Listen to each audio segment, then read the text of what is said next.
ভাইরা দেখতে পারছেন সমুদ্রের নিচে কিভাবে বড় বড় মাছগুলা এরকম বিপদে পড়ে। যখন বিপদে পড়ে তখন সাগরের সাইডে এসে যায়।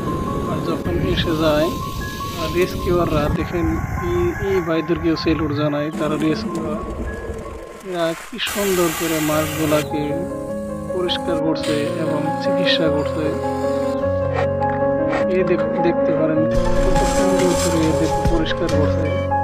দেখেন কত স্থানে একবারে সুন্দরভাবে চিকিৎসা দিচ্ছে। এদেরকে সেলুট জানাই ভাই, এদেরকে সেলুট জানাই। এরা না থাকলে হয়তো ভাই এরকম বড় বড় মাছগুলো হয়তো সাইডে এসে মারাই গেছে। ভাই দেখছেন আবার সাগরের দিকে চলে গেছে। ভিডিওটা কিরকম দেখুন।